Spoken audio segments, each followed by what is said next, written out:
The thing about narcissists is that they need control like they need oxygen. It's not just something they enjoy. It's the foundation of their entire identity. Control keeps their fragile sense of self intact. And without it, well, that's when things start to unravel. They have an uncanny ability to spot the people who will give them that control. It's not a conscious thing, it's almost instinctual. They gravitate toward the kind, the empathetic, the ones who see the best in others, not because they admire these qualities, but because they see them as opportunities. They see generosity as a weakness, vulnerability as a flaw, and emotional depth as something they can manipulate. They test the waters early on, pushing small boundaries, making little comments that don't seem like a big deal at first. A subtle put down disguised as a joke, a moment of selfishness brushed off with charm. And if you don't push back, if you let it slide, that's when they know they've got an opening. Their control doesn't always look like control in the beginning. It looks like affection, like admiration, like they're completely captivated by you. This is what makes narcissists so dangerous. They don't come in with a wrecking ball. They come in like a dream, making you feel special, chosen. They mirror your best qualities, reflect your hopes and dreams back at you, and before you know it, you're attached, you're emotionally invested. And once they know you're in, that's when the game shifts. The way they maintain control depends on what works best for them. Some use guilt suggestions that you're not being fair to them, that you're too sensitive, too demanding. Others use comparison, praising someone else just enough to make you feel like you need to earn their approval. And some use fear, not always physical, but the kind of fear that keeps you second guessing yourself. Fear of conflict, fear of being misunderstood, fear of not being enough for them. They create an environment where you feel like you're always walking on eggshells, trying to avoid upsetting them. And this is where most people stay trapped, not because they don't see the red flags, but because narcissists make you question whether those red flags are even real. That's the power of manipulation. They make you doubt yourself before you ever doubt them. And once self-doubt creeps in, once you start wondering if maybe you are being too sensitive, maybe you are the problem, that's when they've got you exactly where they want you. But here's the thing about control. It only works when you believe in it. It only holds power when you're still seeking their approval, still believing that if you just do the right thing, say the right words, be the right version of yourself, they'll finally treat you the way they did in the beginning. But that version, that was never real. That was a mask. The moment you see the pattern, the moment you realize that their love, their validation, their approval is conditional, it changes everything. Because then you start to understand that you don't have to play by their rules. You don't have to keep proving yourself to someone who only values you when you're easy to control. And when that moment happens, when you break free from the illusion and take back your power, that's when they panic. That's when they realize they're losing control over you. And a narcissist without control is a narcissist who's unraveling. There's a shift that happens when you finally decide deep in your bones that you're not playing the game anymore. It's not loud, it's not dramatic, it's not even something you announce. It's just this quiet, unshakable knowing that you're done being manipulated. And the moment that happens, the moment you stop reacting the way they expect, that's when everything changes. See, narcissists don't just thrive on control, they thrive on your reaction. Your anger, your hurt, your confusion, it fuels them. It tells them that they still have power over you, that they can still pull the strings and make you dance. Even your attempts to explain yourself, to make them see what they're doing, to get them to take responsibility, those are all forms of engagement. And as long as you're engaging, they're winning. But when you stop justifying yourself, stop explaining, stop feeding into their endless cycle of drama, that's when they start to panic. Because what they fear most isn't losing you, it's losing their hold on you. At first, they won't believe it. They'll test you. They'll throw out little hooks, little comments designed to make you react, a passive aggressive remark, a sudden burst of affection, a reminder of the good times, just to see if they can still pull you back in. And if that doesn't work, if you remain steady, if you hold your boundaries without guilt or anger, that's when the mask starts to slip. Because here's what a narcissist cannot handle: someone they cannot control, someone who refuses to be manipulated, someone who stands their ground, not out of spite, not out of anger, but out of self-respect. And that's what this really comes down to. It's not about playing their game better. It's about stepping out of the game entirely. And when you do, they feel it. They feel the shift. Suddenly they're scrambling, trying to figure out why their old tactics aren't working anymore. Some will lash out, trying to provoke you into reacting just to prove to themselves that they still have control. Others will play the victim, twisting the story so that somehow they're the ones who have been wrong. Some will even disappear for a while, hoping the silence will make you come running back, desperate for their approval. But here's what you need to remember. Every reaction is a test. Every outburst, every guilt trip, every moment of fake vulnerability, it's all designed to pull you back in. And the strongest thing you can do, stay steady, hold your ground, refuse to play the role they've assigned to you. Because the moment you do, the moment you stop needing their validation, stop seeking their approval, stop feeling responsible for their emotions, that's when you win. That's when you take back your power. And that's when they realize for the first time that you are not someone they can break.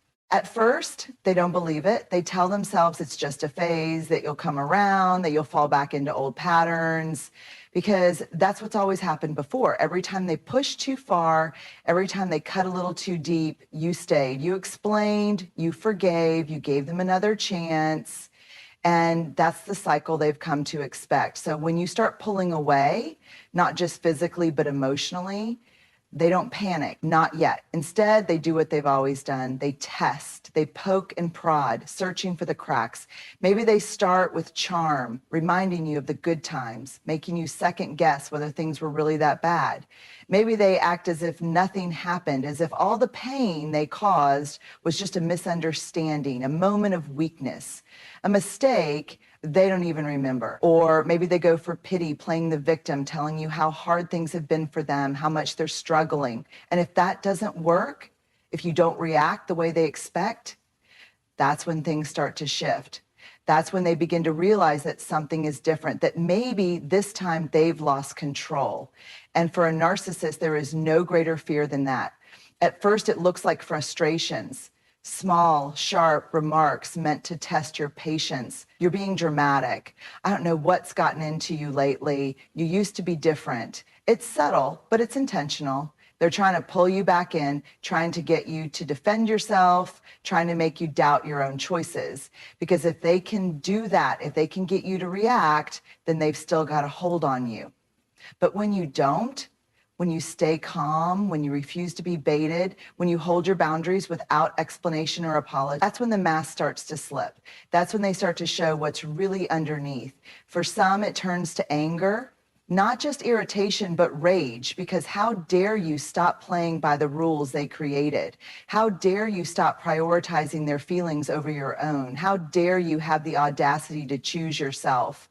That's when they lash out, saying whatever they think will hurt you most. Maybe it's an old insecurity they know you struggle with. Maybe it's twisting the truth to make you doubt yourself. Maybe it's writing history to make themselves the victim. It's not about honesty, it's about control. If they can't make you love them, they'll try to make you fear them. And if they can't make you fear them, they'll try to make you feel small. Others take a different route. Instead of anger, they go cold. They withdraw, disappear, cut off affection, cut off attention. They want to see if the silence will break you, if the sudden lack of validation will make you come running back, desperate for their approval. And when you don't, when you keep moving forward, keep standing firm, keep refusing to play their game, that's when they start to realize that maybe, just maybe, they've lost their grip on you for good. And that realization, it terrifies them. Because a narcissist without control is a narcissist without power. And the one thing they never expected, the one thing they never prepared for, was losing you. At first, they try to act like nothing is happening. They pretend they don't notice the shift, don't feel the distance, don't see the way you've stopped reacting the way you used to. Because admitting that means admitting that something is slipping out of their control. And that's not something they can accept. So they keep playing their part. They keep using the same tricks, the same words, the same guilt and flattery, as if muscle memory alone will bring you back.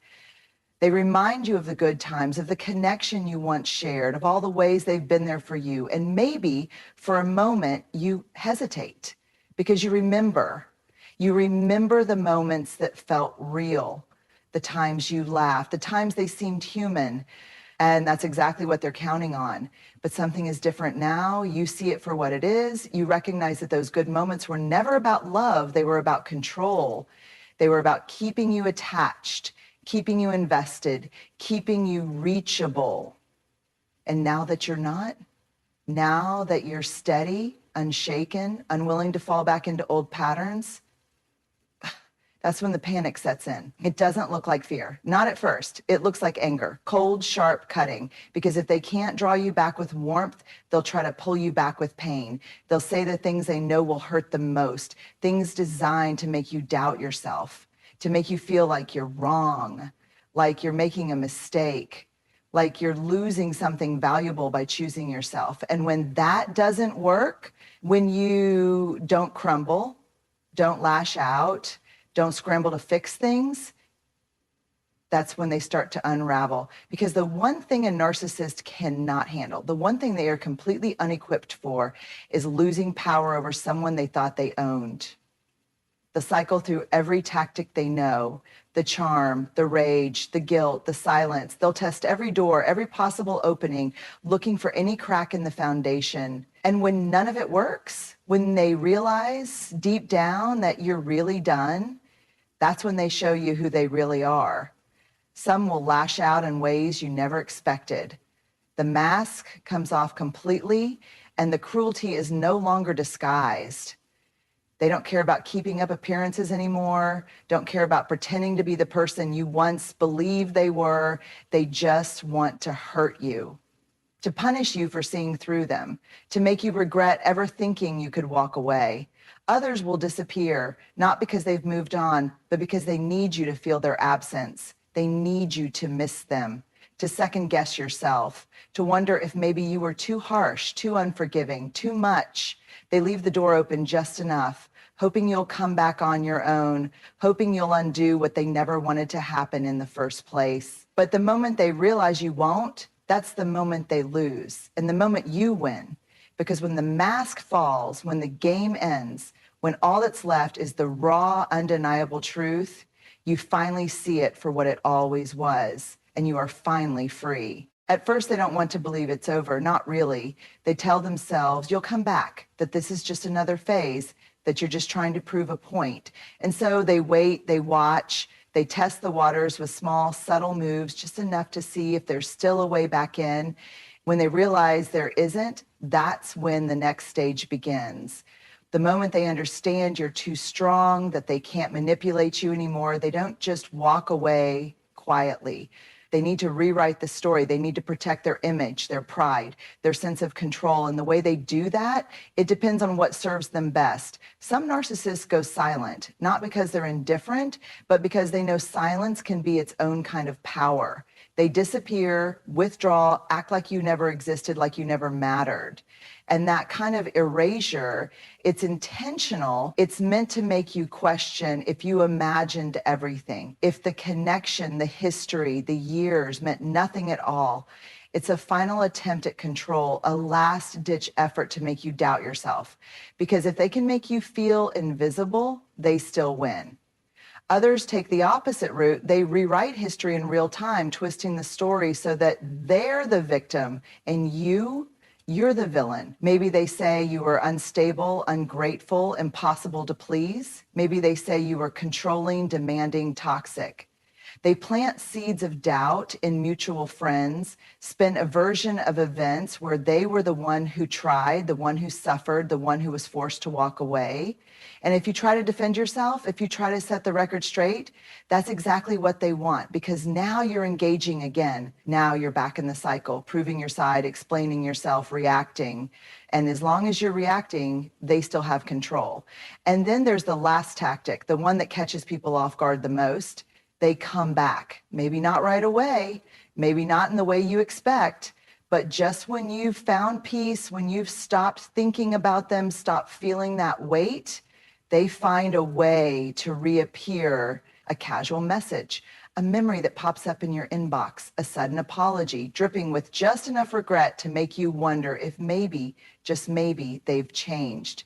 It's called hoovering, and it's not about love. It's about control. It's about seeing if there's still a way to pull you back in, to reset the game, to remind you of the role you used to play. And this is the moment that defines everything. Because when you recognize it for what it is, when you see the patterns and refuse to play along, you break the cycle for good. And when they finally understand that, when they realize there's no way back in, that's when they have no choice but to let go. Not because they want to, not because they've changed, but because you changed first. And once you take back your power, once you decide you are worth more than the game, that's it. It's over. And that's when you know you were always stronger than they ever wanted you to believe. There's a moment when you don't even realize it first, when everything shifts. It's not dramatic. There's no big announcement, no final confrontation, no grand exit scene. It happens in the quiet, in the spaces where you used to feel small, in the places where you used to shrink yourself just to keep the peace. It happens the first time you don't respond to their bait. The first time you hear their voice in your head telling you who you are, what you're worth, what you're capable of, and you don't believe it anymore. That's the real victory. Not proving them wrong, not getting an apology, not making them see the damage they caused. The real victory is when you stop needing anything from them at all. When their opinion, their validation, their presence or absence doesn't define you anymore. That's when you know you've won. It doesn't happen overnight. At first, it feels strange, the space they used to fill, the silence where the chaos used to be. You might even miss it. Not them, not the pain, but the pattern. Because that pattern was familiar. It told you who you were, where you stood, what was expected of you. And when that's gone, when you step out of the cycle for good, it can feel unsettling, like standing on brand new ground, unsure of your footing. But then something else happens. You realize you get to decide now. You get to decide who you are outside of them, outside of their expectations, their criticisms, their version of you. You get to ask yourself, maybe for the first time in a long time, what do I want? Not what will keep the peace, not what will make someone else happy, not what will prove my worth. Just what do I want? And that question, it opens doors you didn't even know were locked.